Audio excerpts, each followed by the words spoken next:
नमस्कार विद्यार्थी मित्रांनो, इयत्ता 10वीच्या अक्षर भारती या मराठी पाठ्यपुस्तकातील स्थूल वाचन हा पाठ आज आपण अभ्यासणार आहोत. पाठाचा शीर्षक आहे मोठे होत असलेल्या मुलांनो आणि या पाठाचे लेखक आहेत डॉक्टर अनिल काकोडकर. पाठ सादरीकरण विठ्ठल जाधव, मराठी विषय शिक्षक, जवाहर नवोदय विद्यालय शेगाव, जिल्हा बुलढाणा. विद्यार्थी मित्रांनो, जसे जसे विद्यार्थी मोठे होत जातात तसे तसे त्यांना स्वतःच काही कामं करता यायला पाहिजे. प्रत्येक गोष्ट त्यांना सांगितलीच पाहिजे, असं करा तसं करा असं नाही, तर स्वतःही त्यांनी कामांची निर्मिती केली पाहिजे असं लेखकाला या पाठातून सांगायचं आहे. पाठाचे उद्देश बघूया आणखी काय काय ते.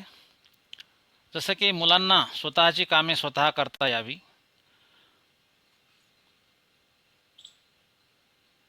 कोणत्याही कामांना कमी लेखू नये, कारण मोठमोठ्या कामांची सुरुवात अनेक छोट्या छोट्या कामातून होत असते. याची मुलांना जाणीव करून देणे. कुठल्या कामांना कमी लेखायचं नाही, प्रत्येक काम महत्त्वाचं आहे, ते जाणून बुजून केलं पाहिजे, तरच त्यातूनच मोठ्या कामांची प्रेरणा मिळू शकते. सुधारणेची सुरुवात स्वतःपासून करावी. म्हणजे एखादी गोष्ट आपल्याला समजा इतरांना प्रेरणा दाखवून द्यायची आहे, तर मग ते कामं आपण स्वतःच केली पाहिजे, तेव्हा बाकी इतर करतील. मुलांनी प्रत्यक्ष अनुभवातून शिकावे. ही बाब मुलांना पटवून देणे, त्यांच्यावरती बिंबवणे. एखाद्या कार्याचा अनुभव त्यांनी घ्यायचा आहे, त्याच्यातूनच त्यांना शिकायचं आहे. मुलांचे भावविश्व विकसित करणे, असे हे 4-5 उद्देश पाठातून आहेत. त्याचबरोबर त्यांचा शब्दसाठा वाढणे, भाषेवरती चांगलं प्रभुत्व निर्माण करणे, असे पाठाचे उद्देश आहे साधारणतः. या पाठामध्ये काही शब्दार्थ आलेले आहेत, जे पाठ अभ्यासत असताना तुमच्या उपयोगी पडतील. लघुरूप म्हणजे छोटे रूप, स्फूर्तिदायक, प्रेरणादायक, उत्साही, प्रवृत्ती, स्वभाव, सक्षम, सामर्थ्यवान किंवा तरबेज. जॉईन झालो म्हणजे रुजू झालो, दाखल झालो. व्याप्ती, विस्तार, व्याप्ती, विस्तार. Bark, BARC, bark, Bhabha atomic research centre, मराठीमध्ये भाभा अणुसंशोधन केंद्र. मेटलायझिंग, एखाद्या वस्तूच्या पृष्ठभागावर धातूचे आवरण देण्याची प्रक्रिया. मेटलायझिंग, एखाद्या वस्तूच्या पृष्ठभागावर धातूचे आवरण, मध्ये धातू कोणतेही असू शकतात, समजा तांब, पितळ, सोनं, चांदी ना, याची ते पॉलिश असते एक प्रकारची. वेल्डर, धातूंची जोडणी करणारा. फोरमन, कामगारांचा मुख्य, तेवढ्या सेक्शनचा तो ऑफिसर असतो. स्काय इज द लिमिट, अवकाशा इतके अमर्याद. याच्यामध्ये काही वाक्प्रचार आहे, जसं की भूमिका निश्चित करणे, जीवनविषयक दृष्टिकोन ठाम करणे, म्हणजे आपल्याला जगायचं कशासाठी, आपला या जीवनामध्ये येण्याचा उद्देश काय, अशी एक भूमिका आपल्याला निश्चित करावी लागते. मनावर कोरले जाणे, मनावर कायम ठसा उमटणे.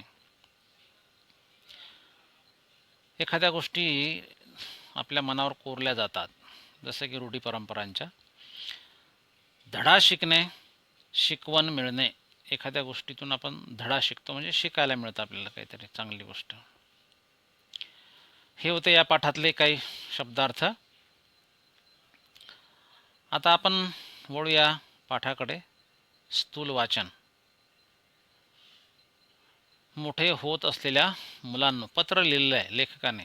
जे मुलं मोठे व्हायला लागलेले त्यांनी जीवनामध्ये कसं राहिलं पाहिजे, जबाबदारी कशी स्वीकारली पाहिजे. डॉक्टर अनिल काकोडकर, जन्म 1943. यांचा अल्पसा परिचय. भारतातील सुप्रसिद्ध अणुशास्त्रज्ञ, भारतीय अणुऊर्जा मंडळाचे माजी अध्यक्ष, भारत सरकारच्या पद्मविभूषण पुरस्काराने सन्मानित. सारांश काय सांगतो पाठाचा? मोठे होत असलेल्या मुलांना उद्देशून डॉक्टर काकोडकर यांनी हे पत्र लिहिलेले आहे. त्यांचे बार्कमधील अनुभव, भाभा ॲटॉमिक रिसर्च सेंटरमधले त्यांचे अनुभव मुलांचे यामुळे भावविश्व निश्चित समृद्ध करतील. कुठल्याही मोठ्या कामाची सुरुवात असंख्य छोट्या छोट्या कामातून होत असते.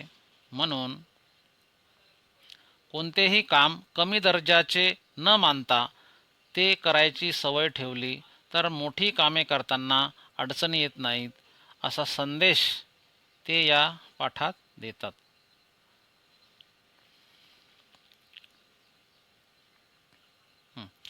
बघूया आता काय म्हणतात ते. मोठे होत असलेल्या मुलांना, जे मोठे होत आहेत, उच्च शिक्षणाकडे वळत आहेत, उच्च शिक्षण घेऊन बाहेर पडत आहेत अशी मुलं, या पत्रातून मी तुम्हाला माझे बार्कमधील 2 अनुभव सांगणार आहे. लेखकाचं म्हणणं असं आहे की मी तुम्हाला माझे 2 अनुभव सांगणार आहे. मला खात्री आहे, म्हणजे विश्वास आहे, माझे हे 2 अनुभव तुम्हाला अधिक अभ्यास करून तुमच्या भूमिका निश्चित करायला मदत करतील.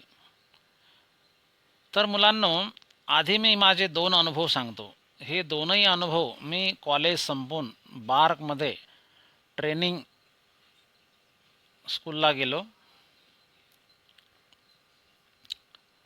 स्कूलला गेलो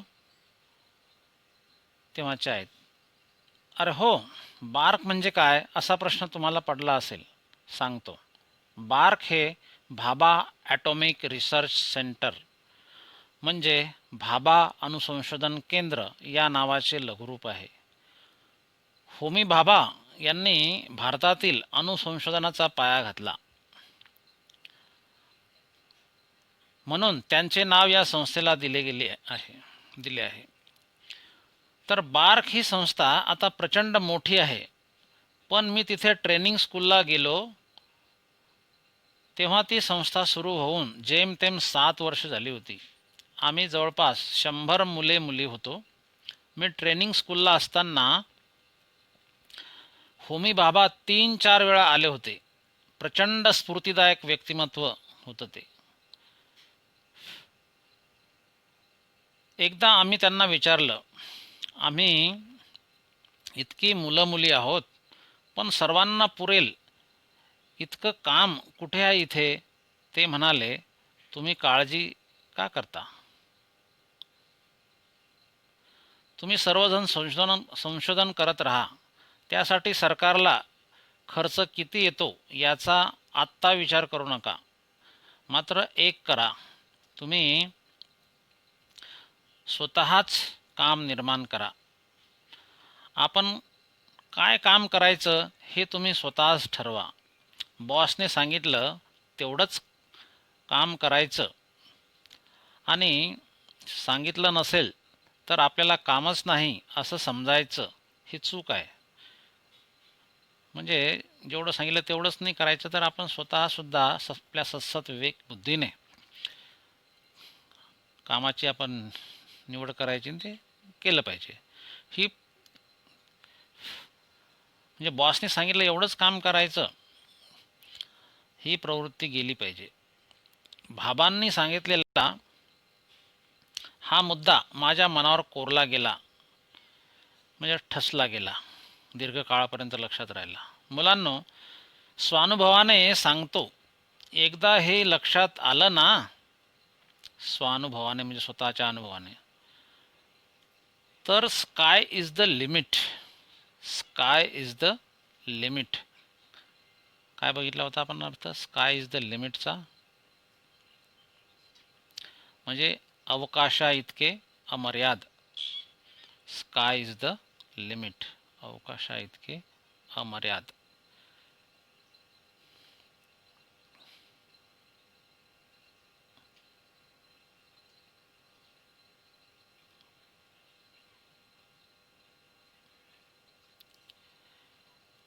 स्काय इज द लिमिट. बोट धरून चालवणं किंवा दिशा दाखवणं हे पहिल्या 8-10 वर्षापर्यंत ठीक आहे, आवश्यकही आहे. पण अंतिमतः स्वतःला सक्षम करता आलं पाहिजे. सक्षम म्हणजे आपणच तरबेज झालो पाहिजे, सामर्थ्यवान झालो पाहिजे, ऊर्जा मिळवता आली पाहिजे आणि स्वतःचे मार्ग स्वतः शोधता आले पाहिजेत. म्हणजे आता कुठला महात्मा येऊन आपल्याला मार्ग दाखवू शकत नाही, तर आपणच आपला मार्ग शोधला पाहिजे. हा झाला एक अनुभव. आता दुसऱ्या अनुभवाकडे आपण वळतोय. आता ते सांगतात की ट्रेनिंग स्कूलमधील प्रशिक्षण संपवून मी बार्कमध्ये इंजिनियर म्हणून जॉईन झालो, म्हणजे हजर झालो. ट्रेनिंग म्हणजे प्रशिक्षण पूर्ण झाल्यानंतर इंजिनियर, अभियंता म्हणून ते त्या ठिकाणी रुजू झाले. तेव्हा तिथे मेटलायझिंग प्रक्रियेवर मला काम करायला सांगण्यात आलं. म्हणजे एखाद्या वस्तूच्या पृष्ठभागावरती आवरण देणे, जसं की तांब, पितळ यांचं.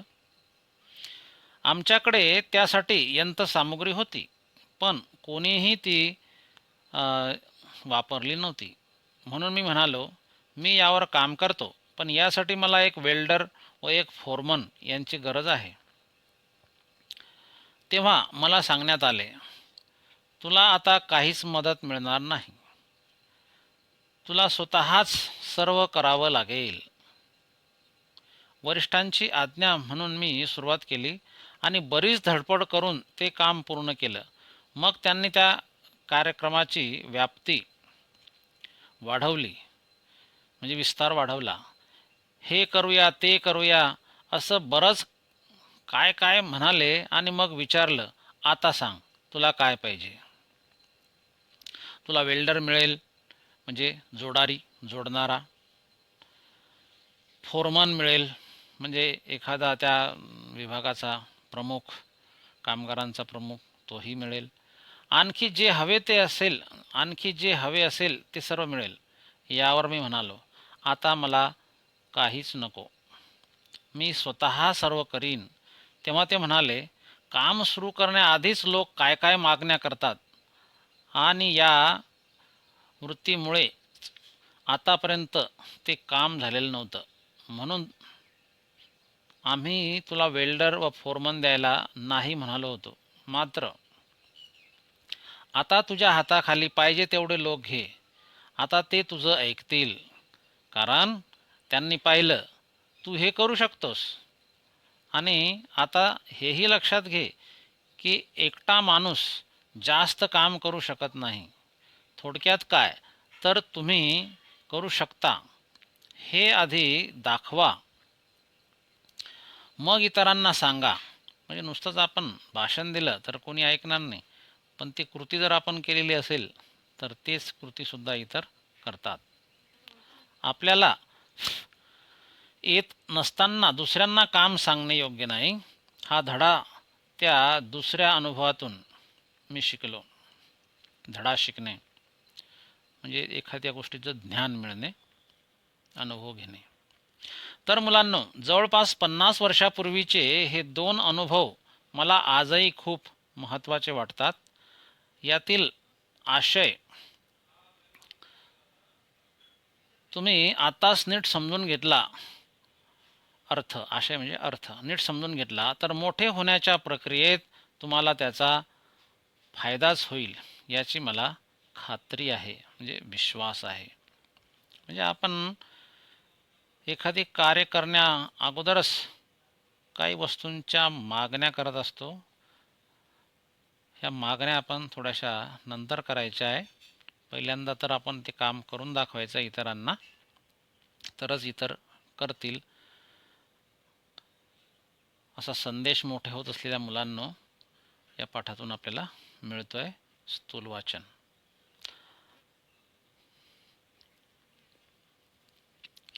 आता याच्यामध्ये काही कृती दिलेल्या आहेत, त्याच्याकडे लक्ष टाकूया आपण जरासं आता. टिपा लिहा म्हणजे शॉर्ट नोट्स म्हणतो आपण त्याला इंग्लिशमध्ये, जसं की बार्क आहे. त्याच्यानंतर दुसरा आहे डॉक्टर होमी भाभा. त्याच्यात पहिल्यांदा आपण चर्चा करूया आता BARC. Bhabha atomic research centre म्हणजे भाभा अणु संशोधन केंद्र. याची माहिती थोडक्यामध्ये अशी,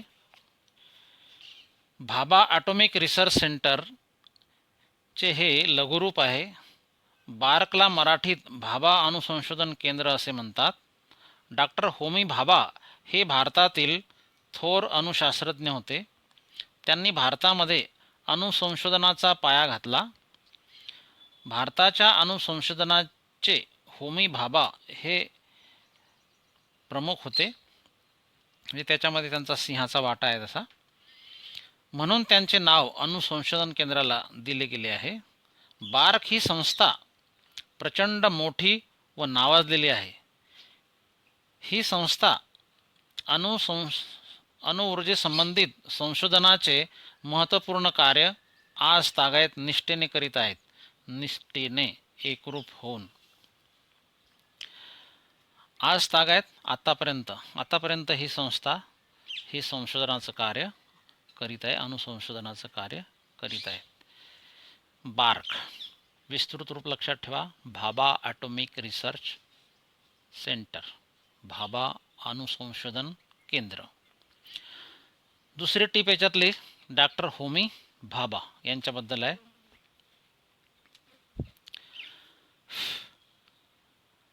डॉक्टर होमी भाभा हे भारतातील विश्वविख्यात अणुशास्त्रज्ञ होते, जगप्रसिद्ध. त्यांनी भारतातील अणुसंशोधनाचा पाया घातला, म्हणजे सुरुवात केली. म्हणून त्यांचे नाव अणुसंशोधन केंद्राला दिले गेले आहे. बार्क म्हणजे भाभा ॲटॉमिक रिसर्च सेंटर. त्यांचे व्यक्तिमत्व तरुण नवीन शास्त्रज्ञ पिढीला स्फूर्तिदायक होते. लेखकांनी त्यांच्याबद्दल सांगितलेली एक आठवण आहे. लेखक जेव्हा ट्रेनिंग स्कूलला शिकत असताना तिथे होमी भाभा 3-4 वेळा आले होते. मुलामुलींनी त्यांना विचारले की आम्हा सर्वांना पुरेल इतके काम आहे का? तेव्हा भाभा म्हणाले, तुम्ही चिंता करू नका, तुम्ही सर्वजण संशोधन करा, म्हणजे रिसर्च करा, तुम्ही स्वतःच काम निर्माण करा, काय काम करायचे ते तुम्ही स्वतःच ठरवा. बॉसने सांगितले तेवढेच काम करायचे ही प्रवृत्ती चुकीची आहे, म्हणजे हा स्वभाव बरोबर नाही, तसा चुकीचा आहे. म्हणजे आपण आपल्या मनाने सुद्धा कामं केली पाहिजे. या उद्गारातून होमी भाभा यांचा संशोधनाच्या बाबतीतला सकारात्मक दृष्टिकोन दिसून येतो. तर ह्या 2 टिपा अशा होत्या, एक तर बार्क, दुसरी डॉक्टर होमी भाभा. त्याच्यानंतर दुसरा प्रश्न विचारला, स्काय इज द लिमिट ही परिस्थिती केव्हा निर्माण होऊ शकते? ते पाठाच्या आधारे लिहायचे आहे. स्काय इज द लिमिट ही परिस्थिती केव्हा निर्माण होऊ शकते? त्याचं उत्तर असं, डॉक्टर होमी भाभा यांच्या मते स्वतःच काम निर्माण करणे व काय काम करावे हे स्वतःच ठरवणे हा सकारात्मक विचार प्रत्येकाने करायला हवा. बॉसने सांगितले तेवढेच काम करणे ही प्रवृत्ती, म्हणजे हे संकुचित प्रवृत्ती तशी. चिंता करीत न बसता कार्यरत व कार्यमग्न झाले की स्काय इज द लिमिट ही परिस्थिती निर्माण होते.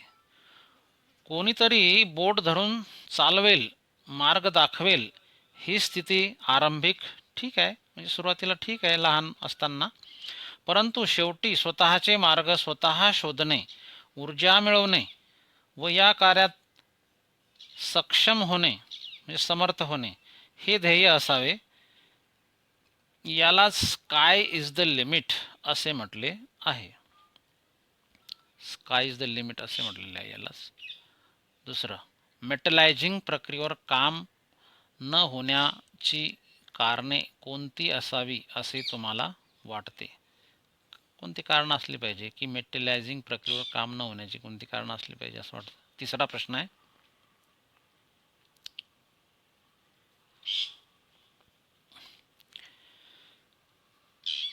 बार्कमध्ये लेखक इंजिनियर म्हणून रुजू झाले तेव्हा त्यांना मेटलायझिंग प्रक्रियेवर काम करायला सांगण्यात आले.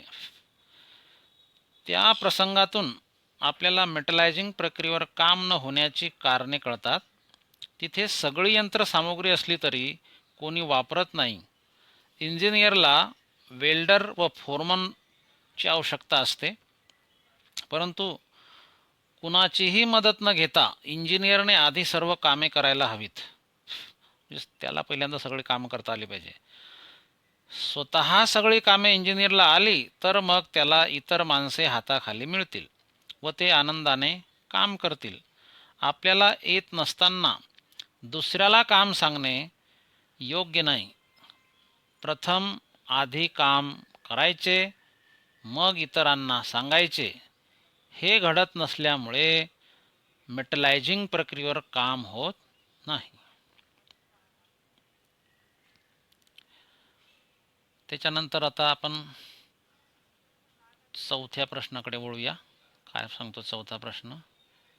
आधी केले मग सांगितले या उक्तीची यथार्थता स्पष्ट करा. आधी केले मग सांगितले. संत गाडगे बाबा आधी करायचे मग सांगायचे, हा त्याचा एक अनुभव आहे. दिवसभर ते काय करायचे? रस्ते झाडायचे, गल्ल्या झाडायचे ना. नंतर मग संध्याकाळी लोकांच्या डोक्यातली गंदगी कीर्तनाने ते साफ करायचे. त्याची यथार्थता काय ते बघूया आपण आता. समर्थ रामदासांचे असे सुवचन आहे की आधी केले मग सांगितले. या उक्तीतून फार मोठा मोलाचा संदेश संत रामदासांनी दिलेला आहे. आपल्याला एक भारी वाईट सवय असते, ती म्हणजे आपली कामे दुसऱ्यांनी करावीत. आपल्या आळशी प्रवृत्तीतून देरे हरी खाटल्यावरी अशी मनोभावना तयार होणे गैर आहे. आपण परावलंबी न होता स्वतःची कामे स्वतः करण्याची धमक आपल्यात असायला हवी. आपण स्वतः आपली कामे करण्यात सक्षम असलो, म्हणजे समर्थ असलो की आपण आपले उदाहरण दुसऱ्यांना दाखवू शकतो. स्वावलंबी होऊन आपली कामे आपण केली की दुसऱ्यांनाही विश्वास वाटतो. मग आपण दुसऱ्यांना आदर्शवत होतो. यालाच आधी केले मग सांगितले असे म्हणतात. त्याच्यानंतर वळूया आपण आता पाचव्या प्रश्नाकडे. पाचवा प्रश्न असा आहे, प्रत्यक्ष अनुभवातून शिकणे हे अधिक परिणामकारक असते. हे विधान स्वानुभवातून स्पष्ट करायचे. आता हे तुम्ही स्वतःच लिहायचं आहे, तुमचा काय अनुभव आहे ते. आपण इथे फक्त एक सॅम्पल, एक उदाहरण म्हणून चर्चा करतो आहे. प्रत्यक्ष अनुभवातून शिकणे हे अधिक परिणामकारक असते. कसे? जसे की दिवाळीत रंगीत कागदी कंदिलांची शोभा आपल्याला आवडते. आई नेहमी बाजारातून छोटे कंदील विकत आणण्याची. यावर्षी जसे की आपण ठरवले की आपण स्वतः अगदी कंदील तयार करायचा. बघूया जमते की नाही ते. आणि मग आपण स्वतः स्टेशनरीच्या दुकानातून रंगीत ते जिलेटिनसारखे कागद काड्या आणतो, सुताचे दोऱ्याचे बंडल आणतो आणि दिवाळीच्या आदल्या सकाळी कंदील करायला सुरुवात करतो. चौकोनात काड्या जोडायला घेतल्या, पण काही कधी कधी मनासारखं जमत नाही. नंतर दुपारी पुन्हा ते विस्कटलं जातं, पुन्हा जोडायला सुरुवात, नीट जमत नाही. पण एकदा का निर्धार केला की कंदील पूर्ण झाल्याशिवाय आपल्याला काही सुचत नाही दुसरं. हळूहळू आपल्याला ते जमायला लागते. पूर्ण कंदिलाचा काड्यांचा सांगाडा तयार होतो. मग त्यावर ताणून वेगवेगळे रंगीत कागद चिटकवले जातात. अखेर खूप मेहनतीनंतर सुंदर कंदील तयार होतो, तेव्हा आपल्याला कळते की प्रत्यक्ष अनुभवातून शिकणे हे अधिक परिणामकारक असते. याच्यामध्ये काही एक प्रोजेक्ट पण आहे तुम्हाला, उपक्रम. आंतरजालच्या सहाय्याने कोणत्याही 2 भारतीय शास्त्रज्ञांची माहिती मिळवायची आहे. हा उतारा नीट तुम्ही वाचून घ्यायचा आहे, त्यानुसार ती कृती करायची आहे.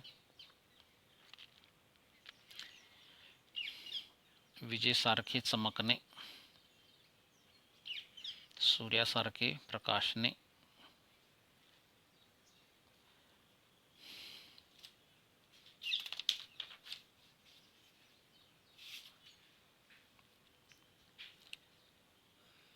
ठीक आहे.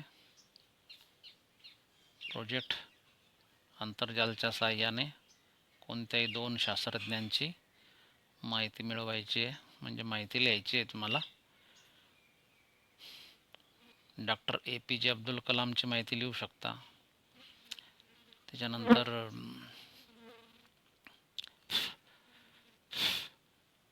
होमी भाभा यांची माहिती लिहा, याच्यात तुम्हाला ती माहिती सापडेल तशी.